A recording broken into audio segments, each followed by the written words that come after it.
Ih, kamu yakin di ruang tamu ini, Ruth?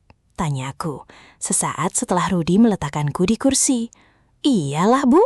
Lagian, istriku kan masih nanti pulangnya, kata Rudy sebelum akhirnya, aku tersentak ketika tiba-tiba Cemawi itu mencari-cari gerbang kehidupan dunia. Ih, Rudy sabar toh, Rudy justru tak menghiraukan perkataanku dan melihat keantusiasan putra tiriku itu. Akhirnya, aku pun tak lagi sungkan untuk membalas perlakuan baik itu.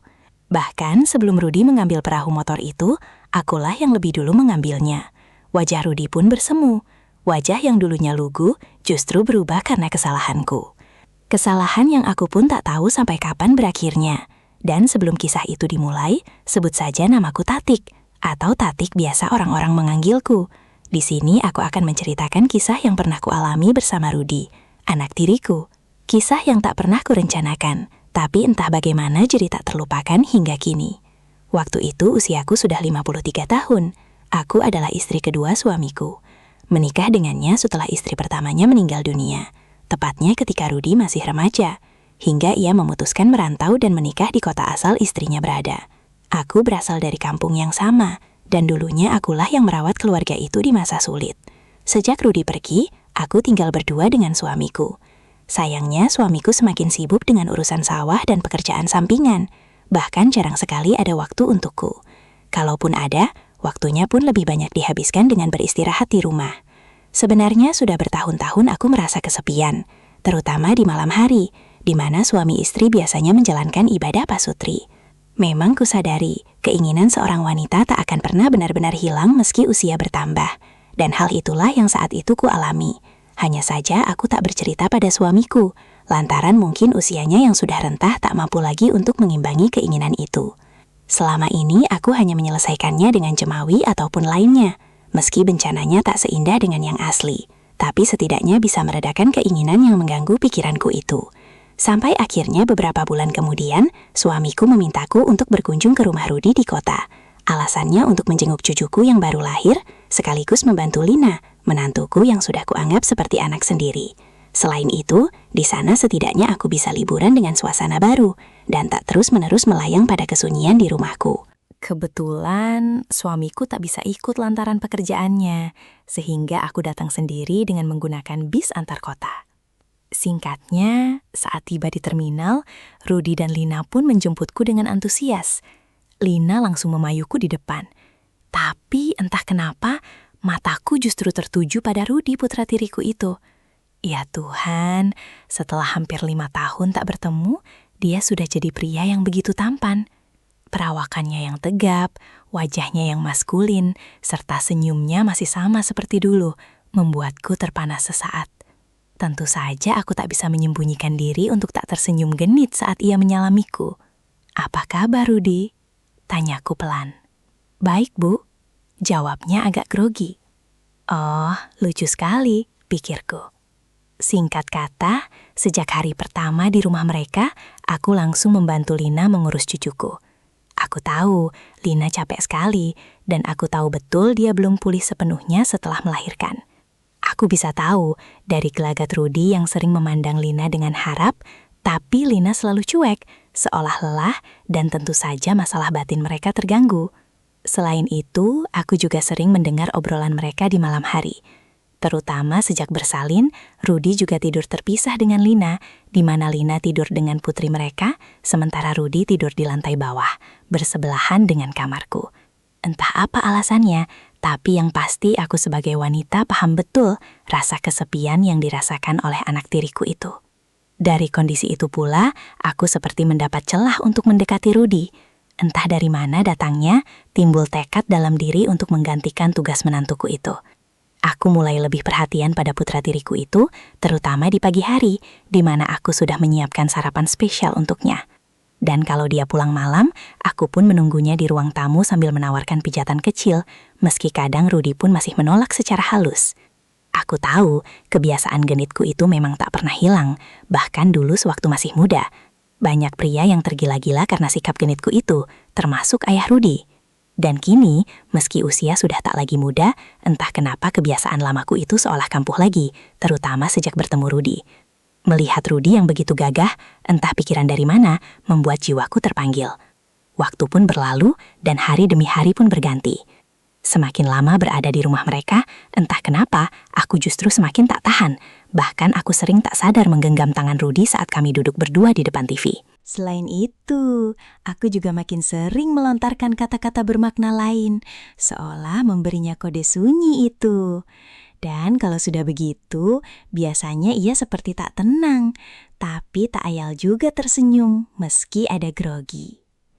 Sampai suatu malam, aku tak ingat malam apa, tapi yang pasti malam itu aku tak bisa tidur. Pikiranku melayang pada Rudy, terutama ketika Lina pagi tadi sempat bercerita padaku jika kemarin ia menoyak ajakan suaminya itu. Pikiranku kalut, bahkan ada sesuatu dalam diriku yang mengalami banjir bandang itu, seolah-olah seperti menuntutku untuk segera melakukan sesuatu. Entah pikiran dari mana, aku lantas beranjak dari defense dan membuka pintu. Secara bersamaan nampak pintu kamar Rudy agak terbuka, sehingga aku nekat melongokkan kepala dan mendapati Rudy tengah tertidur pulas. Mungkin capek setelah seharian bekerja. Perlahan aku masuk dengan jantung yang berdegup tak haruan. Aku tahu hal itu keliru, tapi entah kenapa, gejolak baik dalam diriku yang sudah bertahun-tahun tersimpan membuatku tak sabar. Aku melangkah dengan gemetar, lalu duduk di tepi defense-nya. Tanpa sadar, Jamawi itu seolah melangkah sendiri dengan mencari-cari perahu motor di parkiran itu. Dengan pelan dan penuh perhatian, aku sedikit kaget setelah tahu penampakannya. Meski begitu, aku pun segera mengambilnya, lalu memberi perhatian seperti apa yang dulu sering kukerjakan pada ayahnya. Lambat laun, perahu motor pun menjadi siap siaga. Dan sekilas kuperhatikan, Rudy masih nyinyi. Tapi seruan kebaikan itu mulai bergema dalam nelapnya. Aku tahu ia mulai hanyut akan nirwana, dan hal-hal itu justru menambah spiritku untuk melanjutkannya. Sayangnya, pada saat perhatian itu telah maksimal, sempurna, secara bersamaan Rudy mengerjapkan mata. Dan seketika itu ia gelagapan melihatku tersenyum padanya. "Lolo Bu, apa yang Ibu?" "Udah diam dulu ya Ruth," kataku sambil menghalau. Ketika ia hendak untuk beranjak. "Ibu tahu, Lina nggak bisa kan Ruth? Makanya, biar Ibu aja ya." Mendengar ucapanku, nampak ia panik dan bingung, tapi tak bisa menyembunyikan bencana baik di wajahnya. Bahkan ketika Jamawi itu semakin satset, mendadak Rudy mengangguk seolah mengizinkan kebaikan negara. Alhasil, ia pun akhirnya menyinyi, dan aku pun mulai memimpin rapat paripurna negara. Dengan segala pengalaman yang kumiliki, aku berusaha membuatnya hanyut dengan memberi perhatian lainnya. Seruan kebaikan pun bergema, karena mungkin Lina juga tak bersikap sedemikian rupa. Bahkan yang membuatku tak percaya, Rudy yang semula diam justru berubah antusias, seperti apa yang kuhaturkan padanya. Ia pun segera mencari-cari gerbang kehidupan negara. Bahkan aku yang tadinya memberi, justru berubah menjadi menerima. Perhatian dan sambutan pun berpadu dalam suasana baik dan mulia. Hingga ketika Rudy merubah haluan negara, bersamaan dengan itu pun, perahu motor melaju menuju samudra. Untuk pertama kalinya, aku kembali mendapat bencana. Bencana yang seharusnya dari suamiku, justru aku dapat dari putranya. Saruan kebaikan pun bergema, meski tak selantang biasanya. Lantaran kami pun harus waspada, karena bisa saja Lina terjaga dan menemukan kami bersama. Beruntung, hingga banjir bandang melanda dan Rudy pun tiba. Tak ada satupun yang lewat dan mengetahuinya, sehingga kami bisa lebih santai saat rapat paripurna itu usai sesuai tujuan bersama.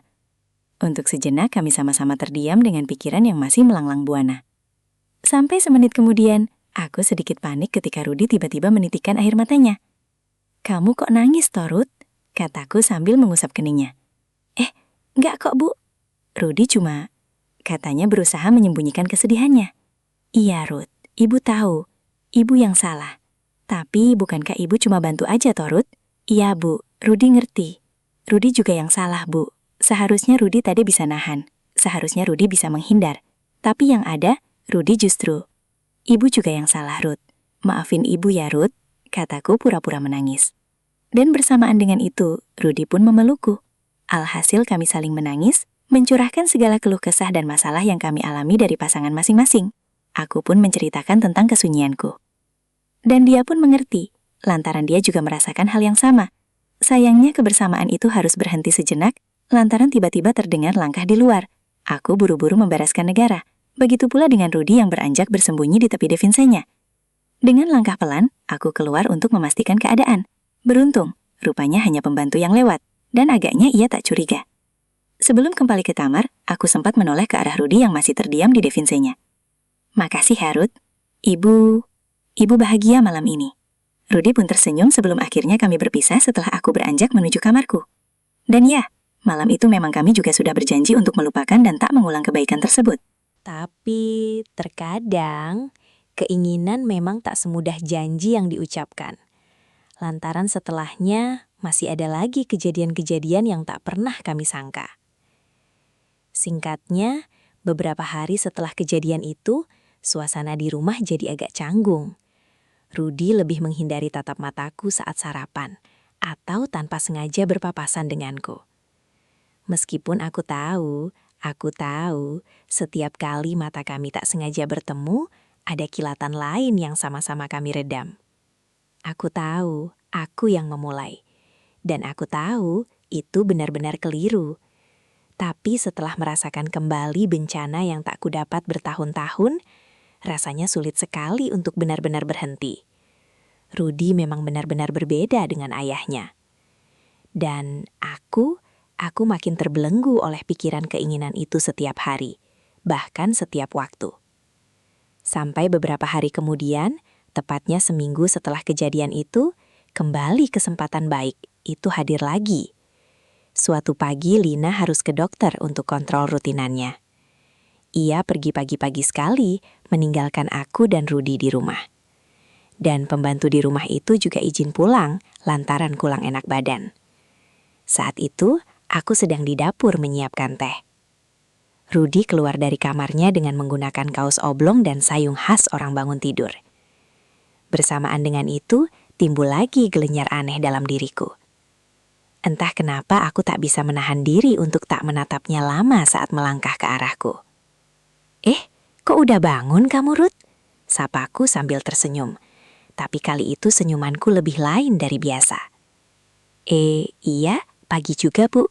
Jawabnya singkat dengan suara agak serak. Seperti biasa, dia berusaha menghindari tatapanku dan langsung menuang air ke gelas.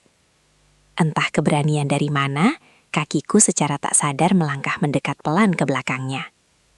Lina perginya sampai siang loh, Ruth. Ucapan itu secara refleks, terucap seolah menggodanya. Bersamaan dengan itu, Rudy pun terdiam, lantaran mengerti, lalu menoleh ke arahku.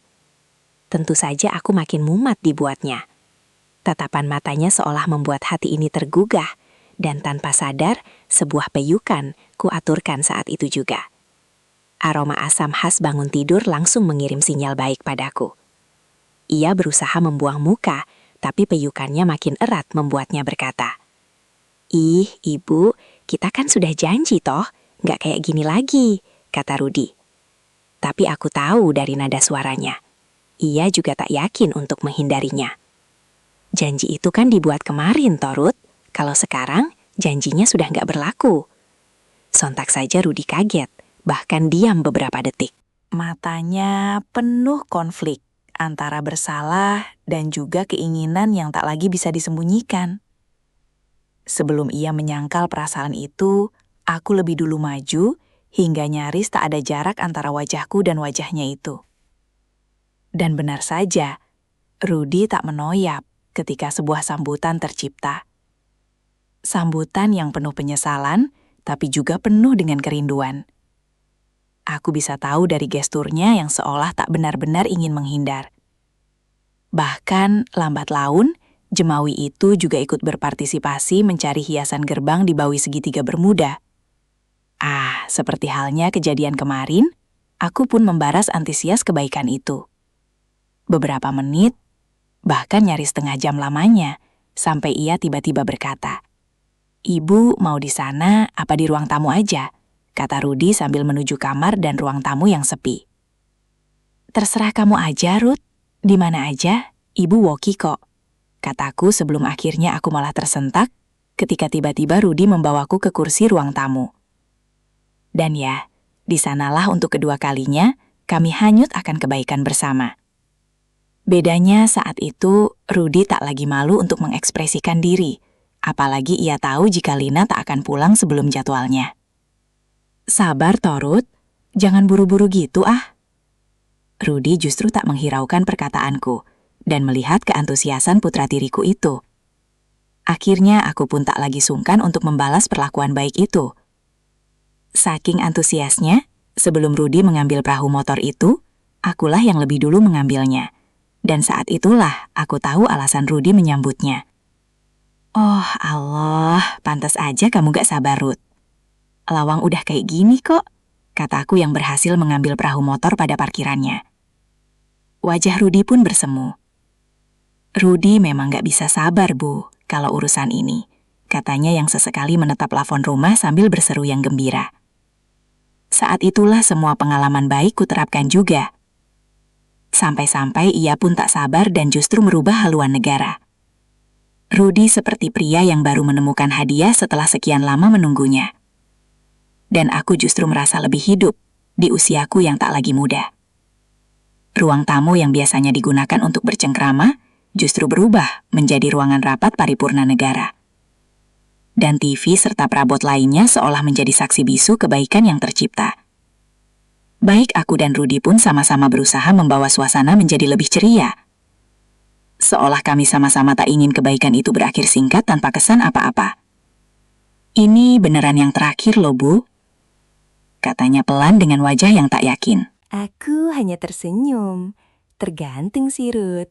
Kalau kamu bisa, ibu akan usahakan juga. Rudy justru tertawa mendengar ucapanku, seolah tahu jika ia juga tak akan bisa menghindarinya. Dan ternyata benar, baik aku dan Rudy pun tak bisa menghindari kebaikan tersebut. Bahkan, selama sisa liburanku di rumah mereka, hampir setiap 2 atau 3 hari sekali, kami mencuri-curi waktu setiap ada kesempatan. Seperti pagi saat Lina masih tidur, atau siang saat Lina pergi belanja, bahkan malam saat semua sudah terlelap. Rumah besar itu jadi saksi bisu rahasia baik kami berdua. Kami sadar betul jika suatu saat kebaikan itu bisa saja menjadi bumerang bagi kami berdua. Tapi sayangnya, setiap kali aku atau Rudy bersih tatap, kesadaran itu sirna, bahkan lupa segalanya. Bahkan suatu malam, tepat di malam terakhir sebelum aku pulang kampung, kami masih sempat mengulang rapat paripurna negara. Malam itu kami buat menjadi lebih berkesan dari malam-malam sebelumnya, sekaligus sebagai kenang-kenangan saat berpisah nantinya. Ibu jangan lupakan Rudy ya, ibu harus sering kesini lagi. Begitulah pesan putra tiriku sebelum aku meninggalkannya. Dan ya, akhirnya setelah apa yang kulalui beberapa minggu di sana, aku pun pulang ke kampung dengan bekal rahasia manis dan air mata. Rahasia manis karena aku kembali menjalani rutinitas rumah, berpura-pura menjadi istri yang setia. Ya, keakraban itu memang tak akan berakhir begitu saja. Lantaran hampir 2 minggu sekali, aku masih saja mencari alasan untuk datang ke kota. Dan sampai sekarang, sudah hampir 2 tahun, baik aku dan Rudy masih sering mengulang kebaikan tersebut. Aku tak tahu sampai kapan keakraban itu akan terjalin dan baik-baik saja. Hanya saja, setiap kali aku datang ke rumahnya, kami selalu menemukan cara untuk kembali larut akan kebaikan manis yang sama. Itulah kisahku yang sebenarnya, dari sisi seorang wanita yang sudah 50-an, tapi masih menginginkan kebaikan bersama. Ya, cinta memang kadang datang dalam wujud yang paling tak terduga, bahkan dari orang yang paling dekat sekalipun. Terima kasih sudah mendengarkan curhatanku sampai akhir, dan semoga dari kisah ini ada hikmah yang bisa diambil pelajarannya.